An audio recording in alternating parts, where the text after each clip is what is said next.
podcast is part of the Sports Social Podcast Network.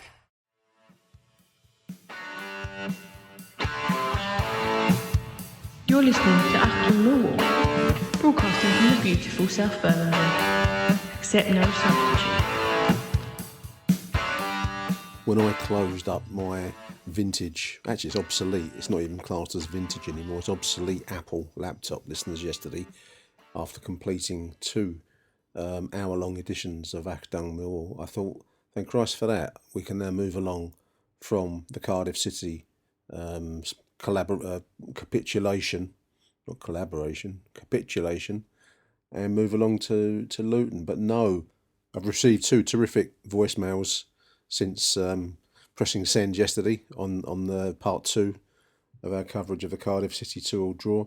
One from Jim Lucas and one from Craig Jones, two friends of the show, and I want to include everything that I can that people send me. I really enjoy the voicemail editions that we do, and both Craig and Jim are the people that I love to hear from. So I'm going to bring you very, very shortly with those two voice notes and my reaction to them, covering that 2-2 draw, last minute equaliser conceded to Cardiff on Tuesday night. But first, before we go into that, I want to bring to your attention a really nice collaboration that we're doing with No One Likes Us clothing, noonelikes.co.uk. We put together an Achtung Millwall t-shirt. Now, Nolu Clothing are doing us a fantastic favour, listeners, by producing this t-shirt at cost price to them. So all of the profit above and the production costs will go to benefit the food hub, which is fantastic. I really want to say a big thank you to Martin of Nolu Clothing. Really appreciate it. I've put a little design online, Achtung Millwall Lions Food Hub t-shirt. I will stick a link into the show notes, and I will be mentioning this on a regular basis, listeners. Forgive me in advance. All of our revenues that we make from the podcast have always gone to charity. In recent years, that charity has become the Lions Food Hub, because I think it's a fantastic initiative. It's run by really genuine Millwall fans for assisting people in the local area that have fallen on the need to get food via this method. And it's just a fantastic cause. It's a pity that we have to be in that kind of situation as a society, but there we are. We're dealing with reality, not how we might like things. So for me, Lions Food Hub is a wonderful charity. The podcast exists to we don't do it for profit. I make no money from it at all. We give it all away as we get the advertising money in. We donate it now over to Kelly in the Lions Food Hub. And I thought it might be nice. I didn't do a calendar this year, just didn't get round to it, didn't have time. And that normally generates a nice little tidy sum for their coffers. So I just wanted to do something to try and help support this wonderful initiative. And I thought, well, a t-shirt. And we've tied in with No One Likes Us clothing. Fantastic website. Have a look at their other stuff.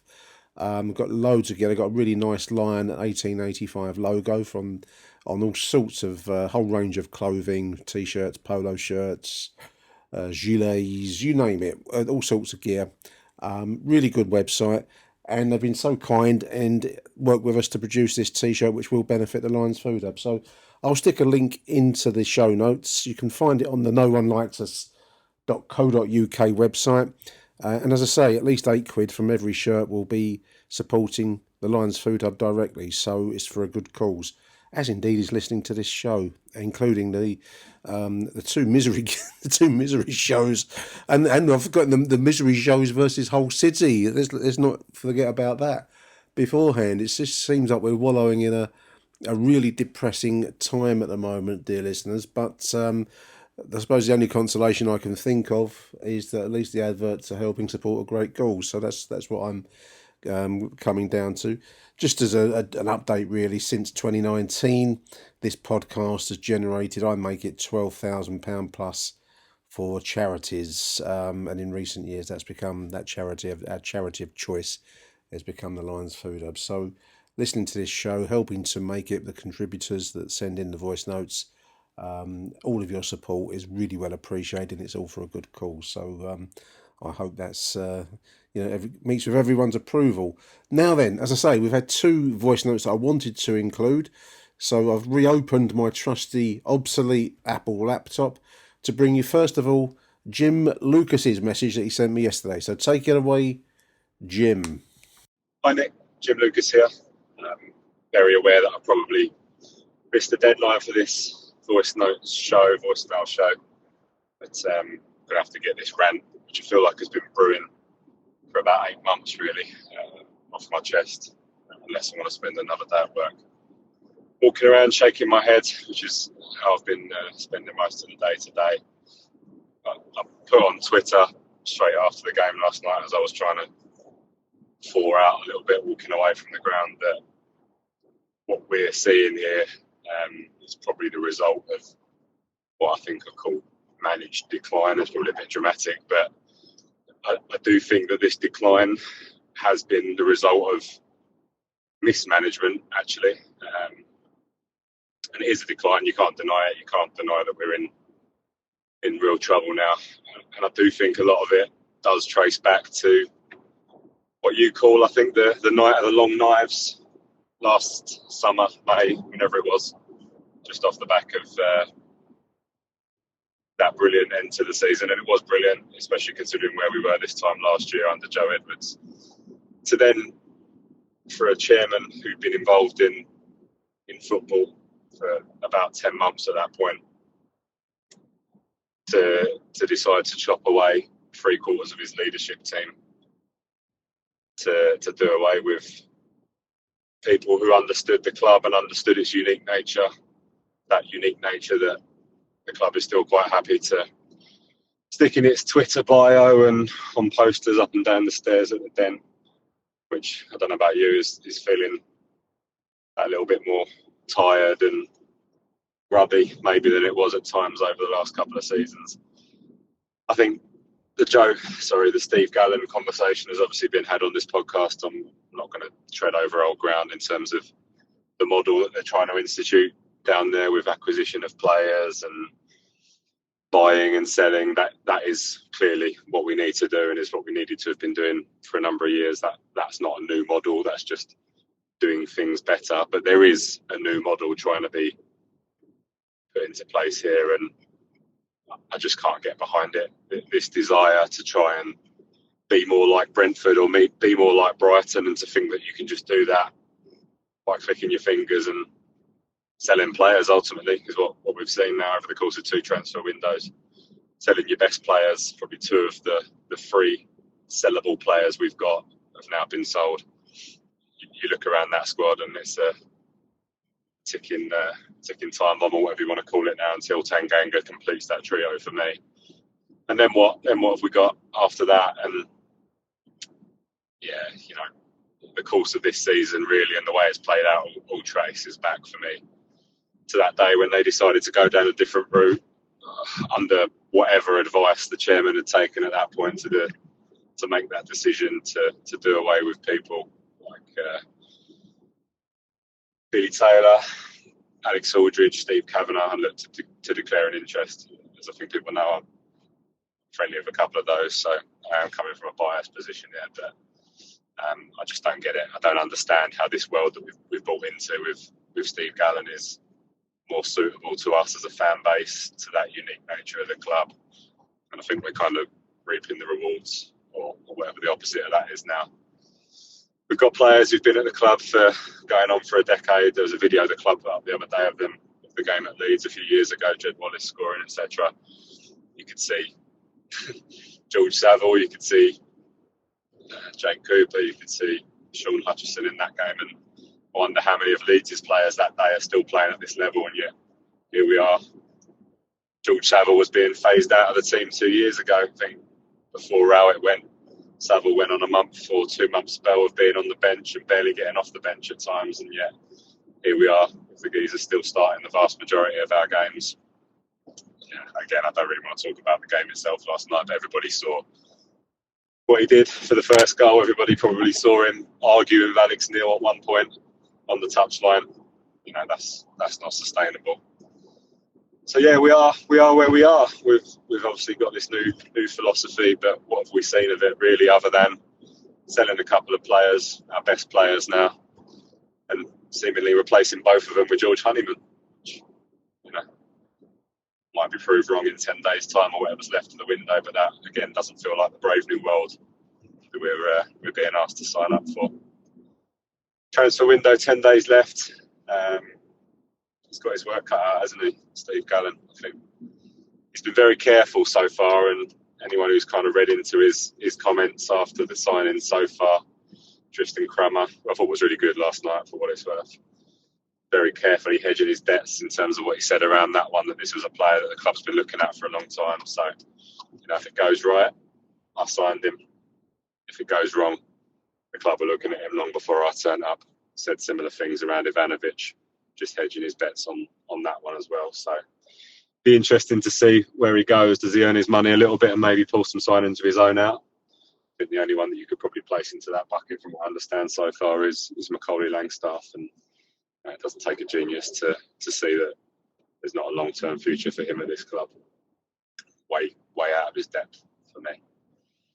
So yeah, we are where we are. As I've said, what do we do now? I imagine the objective is to get over the line at this point, stodge the squad up with a few additional loans, championship players probably. See the little leak of Josh Coburn trying to make him permanent came out today via Rich Corley, so I can only assume that that's to try and free up a loan space in the squad. Certainly can't be to get him on the pitch, because he's nowhere near that, clearly, from his injury record. So it must be about opening up some loan spaces.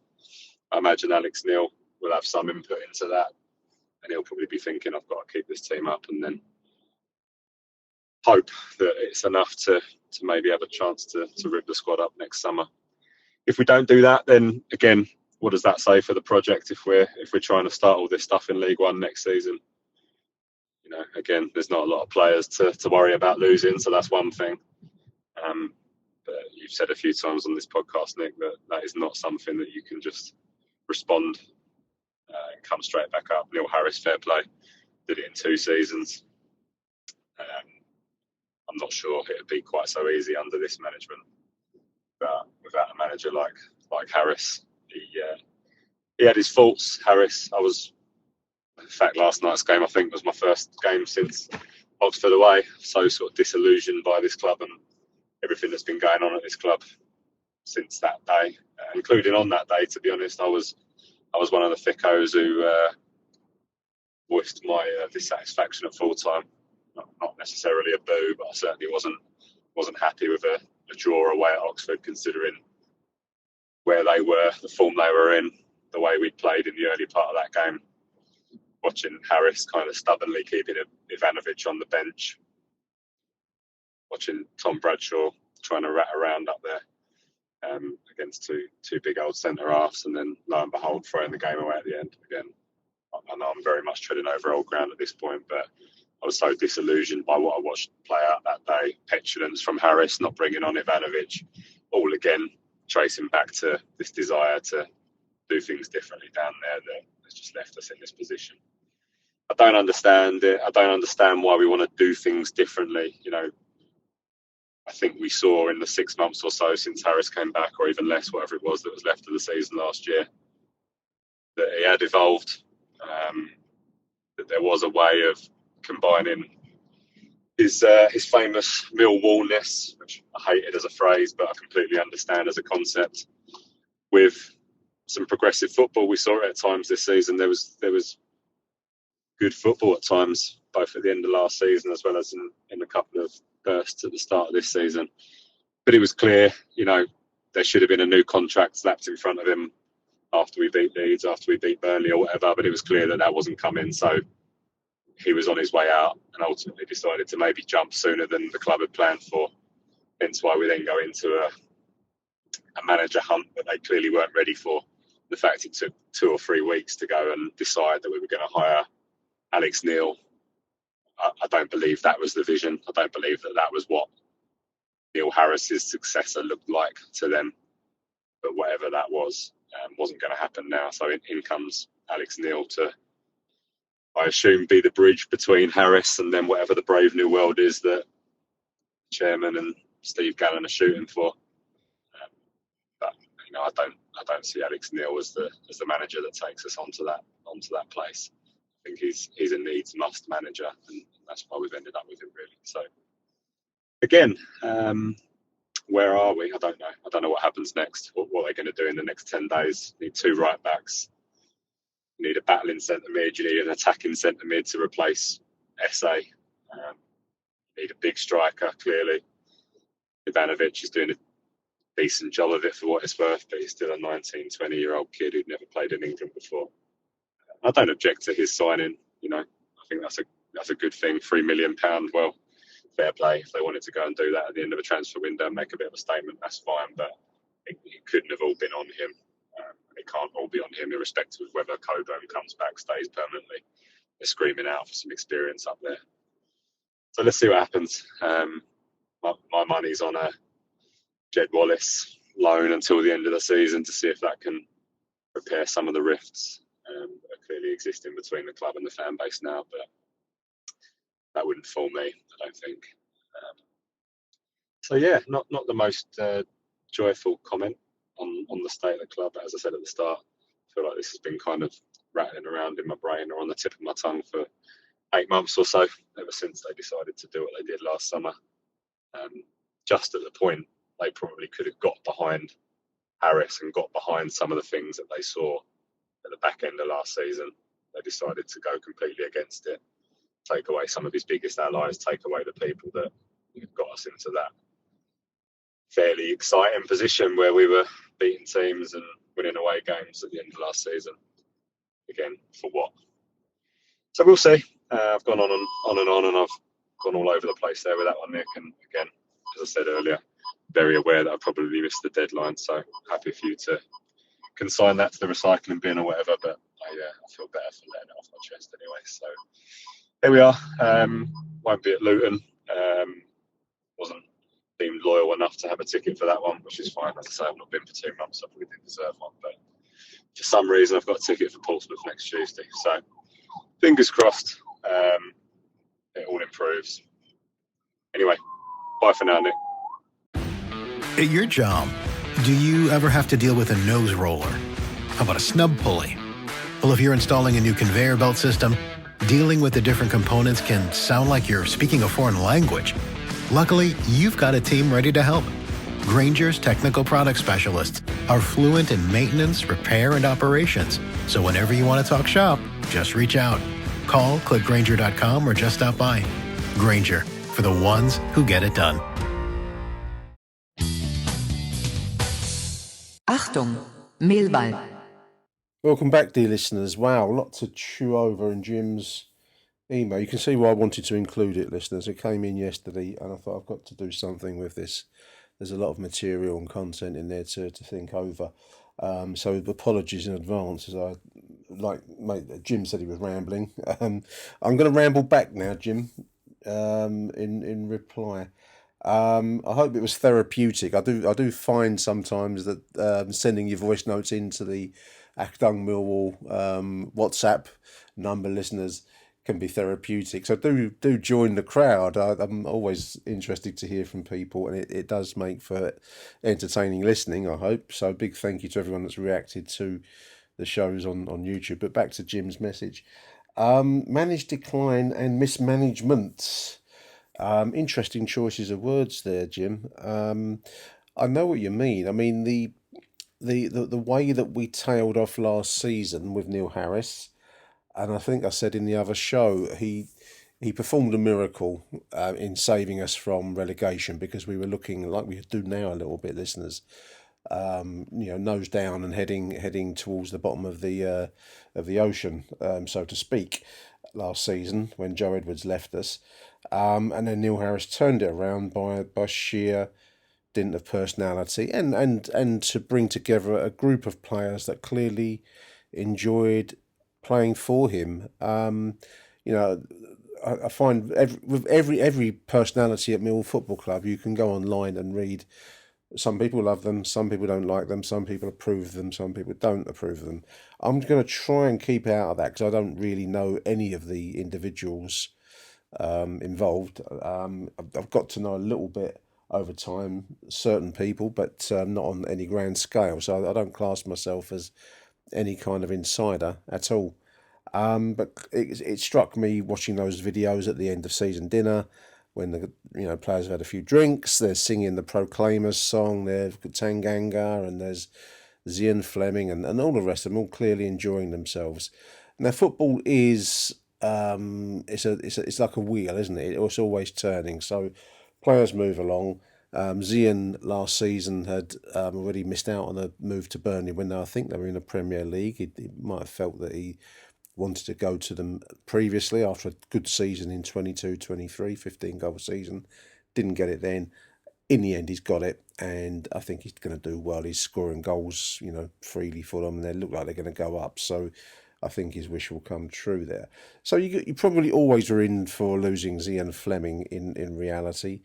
And the rise of Romain Esse has been a real, has been a good story, isn't it? I mean, he's one of the best players I think I've ever seen pull on a Millwall shirt, and I'll go back a long way. So again, you probably, we've been reconciled to losing them both one way and the other for a while, really, and we have to be realists at the den that when you do get a good player, a good prospect, other clubs are going to want to come in with their money and get them. And the key to it all, I think, in my opinion, is making sure that you extract maximum value. That's the key, isn't it?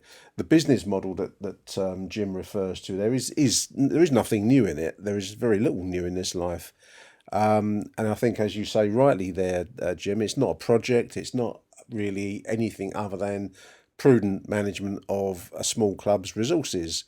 It's always been so in any walk of life, but football especially. If you can find your base product cheaply and sell it expensively, you're going to be doing, making a success of things. So nothing new in that at all. But it's just got to be done. Now we've generated 20 million quid now between Zian and Romain Esse. So we do, the essence of this project, if I'm going to go back to using that word, is you do then have to invest, because you don't want to be running your project in League One, which is seemingly where we're set for at the moment because of a collapse, it strikes me, in spirit amongst leading players. George Saville's name's got mentioned there. I've just been looking on X prior to recording this piece, listeners, and then someone's posted a picture of him laying down for that goal. I don't know what became of him there. I don't know what. Genuinely, I don't know what's going through his head. He may feel himself aggrieved in some way at the loss of the personalities that Jim's mentioned. Harris, at the top of the tree, Kavanagh, Billy Taylor, Aldo. I don't know. I'm projecting, because I don't know George Saville at all. I don't know what his gripes might be. I can only imagine that if you feel yourself being edged out of a situation, and I come back again to the weird conversation that Steve Gallen had with Mill TV, where he makes the point that senior players won't have their contracts discussed until relegation is avoided, and is assured of that. It's not great motivation. If that is going to be the case, it probably should have been done behind closed doors. Maybe, I don't know, maybe that's left everyone feeling a bit sore about things.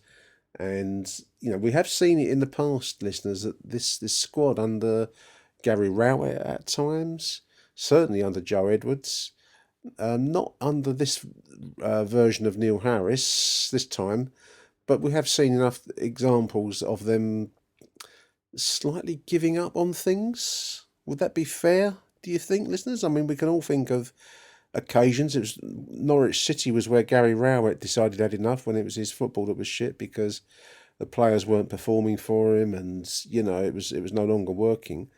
So we have seen it before, and you've got to be really, really good collection of players to stage player power, in my opinion. The big examples I can think of from the past, I can remember as a young kid, the Holland team in 1974 staged a bit of a players' coup over management and footballing direction. Well, they could do that because they were some of the best players you'll ever see, best players of all time, that level. It always strikes me as faintly amusing, ironically amusing, when lesser lights think that they've got some kind of right to dictate policy or direction. Now, I don't know if that is what's happening. It looks like it a bit, but I could be wrong. The night of the long knives that Jim mentions is the loss of Steve Kavanagh, Billy Taylor, and Alex Aldrich. Being a club chief executive is a thankless task, and I used to send Steve Kavanagh messages about bird shit. And now, in the cold light day, you think I'm probably, I had a point to make. But anyway, you're not going to. It's very hard to make friends with. I would have a friendly conversation if I met him now. I don't think I left it on a bad level. But my last message to him was about bird shit. So it's kind of a weird thing to think of. But certainly being a club CEO is it's not the lot is not a happy one. No one's ever really happy with what you're doing. The best you can do is manage things and make sure the man above you, the person that pays for it all, now it's James Barrelson, since the passing of John, is happy with what you're doing, for reasons that I can't really fathom. If I'm going to be honest, a lot of Millwall experience was got rid of summarily with the loss of Billy, the loss of Steve Kavanagh, and the loss of Alex Aldrich. I don't know really what was behind that, in truth, because what we've replaced that Millwall depth of experience, and as I've said, everyone will have their gripes with decisions made or the way things were or were not done under that group. But in my opinion, Kavanagh, Billy Taylor, and Alex Aldrich had the interests of Millwall Football Club at heart. I don't think there's any dispute about that. So to get rid of that, you'd need a very good reason to do that. We've replaced them with new blood. Mark Fairbrother I have met. He's a decent bloke, but I don't really know him. I'm sure he's very competent. There does seem to be a slightly cold business quality to the club now. This whole Moneyball thing doesn't really do much to engender much love, does it? I can see the economic logic of it. Business has got to function, and you've got to make a profit. Everyone understands that. You also can't carry on depending on the Berylson family's largesse, keep paying for it without getting anything back. I think everyone, none of us are kids listening to this show, looking at the demographic breakdown that I get off of Spotify. We're all of an age where we understand the mechanics and the economics of how it's got to function. There is balance with that and need to stay in the Championship. Otherwise, League One, everything is smaller and everything is actually harder at that level. So we do have to run this project. I do agree with the project, listeners. I can't disagree with it. I don't disagree with the need to reduce the exposure to Berylson funding, so to speak, to become more self-sustainable. I get that, and I endorse it. It strikes me, and I'm not an expert. I am no management consultant. I'm no financial man. I've never run a business. I'm just Mr. Mr. Average sitting in the stand. But it strikes me that the model of player production, so to speak, puts a lot of responsibility and a lot of power, if you like, in the hands of one man. That man is Steve Gallen. Again, somebody I don't know. I've only really ever seen the interview with Max on Millwall Club TV, which I've referred to previously. I've looked at his Wikipedia page, come from Charlton, I think, QPR. And I don't know his track record, in truth. I have looked at some of the signings made. It's too early to judge the French boy Tristan and Aaron Connolly. I think Tristan looked pretty good the other night, and that strikes me as a hit, potentially. He's got more games to go yet, so don't want to be too quick out of the blocks with that one, but he looks like a good prospect. Aaron Connolly, don't know. All he's got is past reputation for me at the moment, and that's pretty good. But he does have a lifestyle issue that was getting over it. Is in recovery. Are players ever the same when they're coming out of something like that? If they come out of the rehab, are they the same? Don't know. You can think the only one, the example I can think of best where a player is the same is someone like Paul Merson when he single-handedly ran Pompey, didn't he? When the famous 5-0 win where they got applauded off the pitch. But they're rarities. So I don't know. Aaron might come good. I want him to come good because I think he's potentially got the skill and direction to take us forward. But Jim's phrase was managed decline. It does feel a bit like we're in decline. The heat should go on to Steve Gallen. He's got himself into a position now where, a bit like post-revolutionary Russia, he's eliminated his opponents, and he now sits in control and power over the hiring and firing of Millwall Football Club, which seems to have been a source of friction.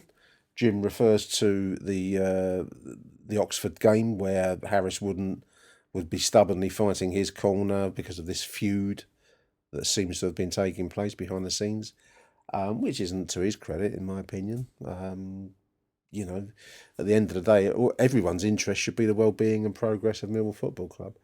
But anyway, coming back to the point, Steve Gallen is now, he's in the driving seat, transfer-wise. There is money.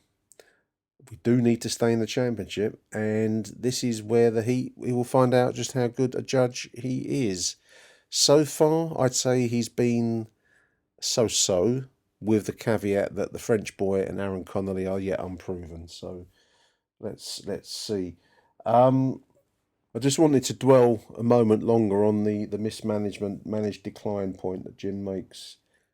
Here's the thing that strikes me out of the Night of the Long Knives, which is a colourful expression. That was, of course, when Adolf Hitler eliminated his opponents in Nazi Germany. So it seems a bit of a dramatic one to use. But anyway, let's go with it. We're a dramatic club, aren't we? What happened there was the kind of, it was like a rejection of the past. Jimmy Berylson has come in, obviously in tragic circumstances. He finished up. He's been on the board of the club for some time, but he's finished up with responsibility because of his dad's passing for this Millwall Football Club. His dad seemed to have developed over the time an increasingly emotional connection, perhaps, with the club that maybe James doesn't feel in quite the same way. He clearly wants it to function and to sustain itself. I think that's fair. But it doesn't seem to have the same emotional connection, perhaps, that John Berylson did. The axing of some fairly Millwall characters in Kavanagh, Billy Taylor and Alex Aldrich, and then by default then on to Neil Harris, seems to have been a rejection of the past almost. Seems like cutting out the past in some way, in replacement with Mark Fairbrother, who comes to us from memory. I haven't checked his biog, but I think he said he was working in rugby, Gloucester Rugby, I think it is, or was it Bath? I can't remember. One of those West Country rugby union sides. I think he said he's worked for Aston Villa in his time in finance and Formula E, motor racing. So definitely not of Millwall stock, shall we say. Steve Gallen, Charlton, QPR, again, not of Millwall stock. Now, that can be a good thing.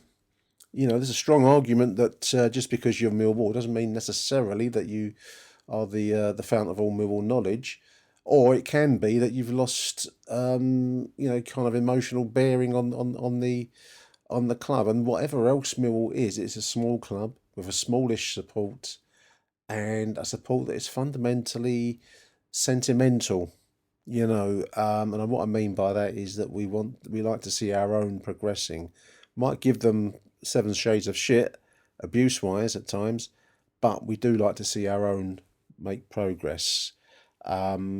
And at the moment, unless the results start to happen quickly, none of those characters have any kind of deep connection with the club. So it won't be very good. Let's put it that way. Anyway, I think that's a great message by Jim. Big thank you. I'm going to close out now with our second voicemail, which is from Craig Jones via Twitter. I'm going to say goodbye to you here because I think probably everything that can be said has been said out of the results on Saturday and Tuesday. But I'm going to close out now with Craig And I want to say thank you to Craig and Jim for sending in their contributions, but also to you too, dear listener, for listening. So let's run out the show now with Craig Jones. Nick, Craig here. Hoping I haven't left it too late for the voicemails for tonight. But certainly, I think we can say for a few of us who are a bit longer than tooth than some of our younger fans that it feels like we're seeing a repeat of other seasons from before, where we've had our peaks of progress and then the inevitable decline. And certainly there's no break emergency glass for Neil Harris this time around. But let's start with the positives first. Scanlon, great finish, good instinct to power forward, and that strike. Cool, blimey, he can put his foot through it, can't he? And Denora getting a goal again. Is that the first time he scored at the Den? Not sure, but it wasn't really the goal that was the talking point when we went 2-0 up. It was all about Ray's Bangura Williams. Absolutely superb feat.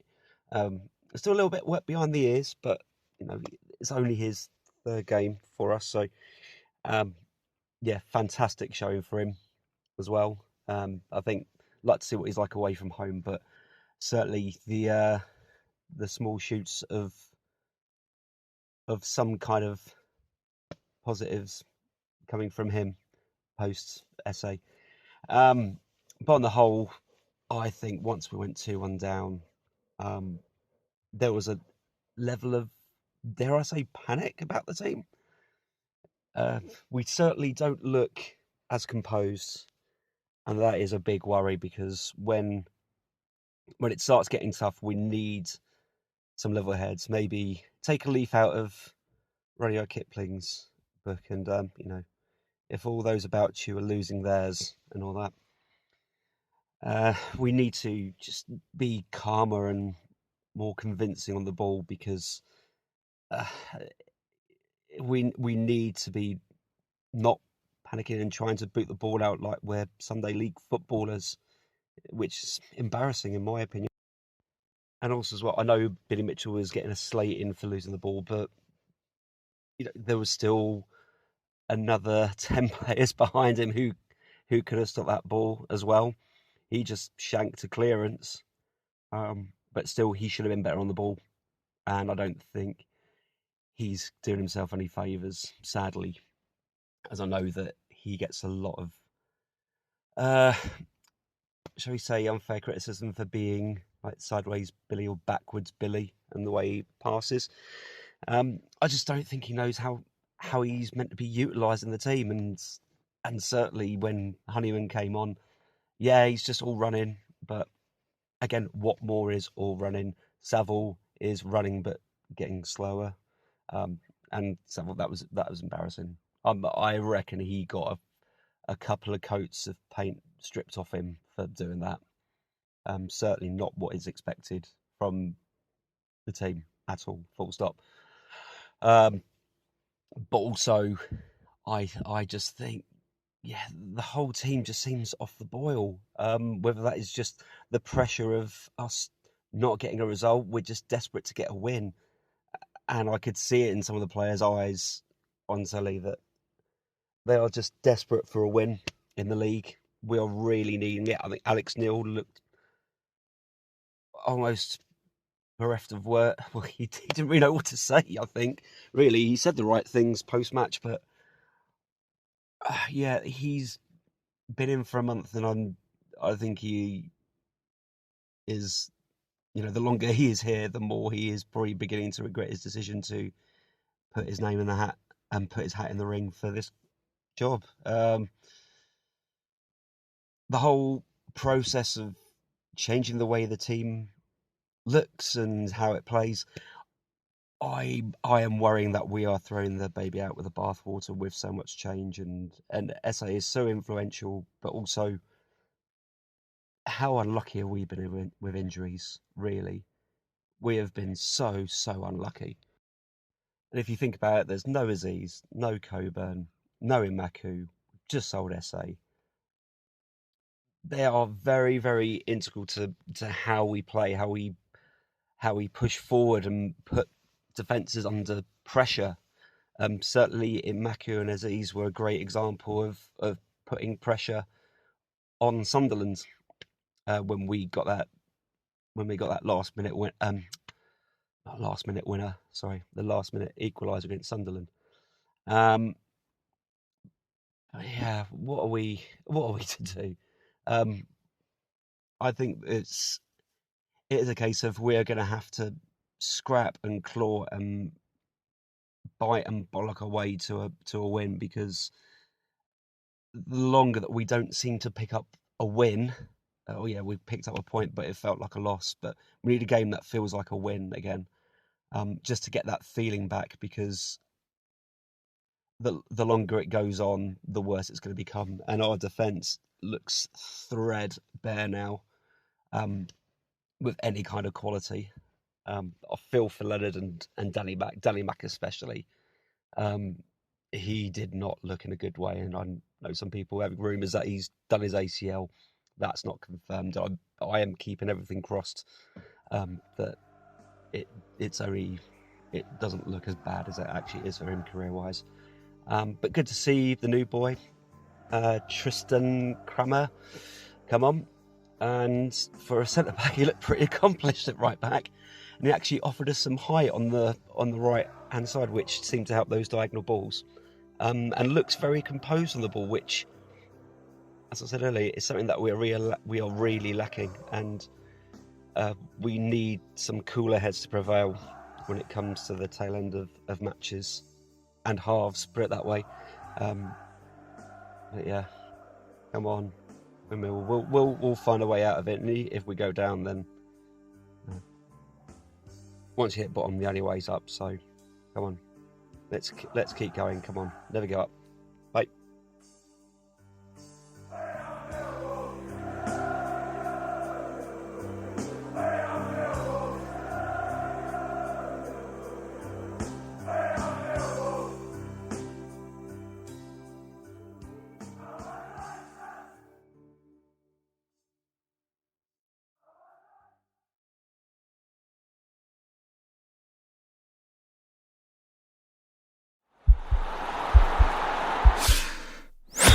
This podcast is part of the Sports Social Podcast Network.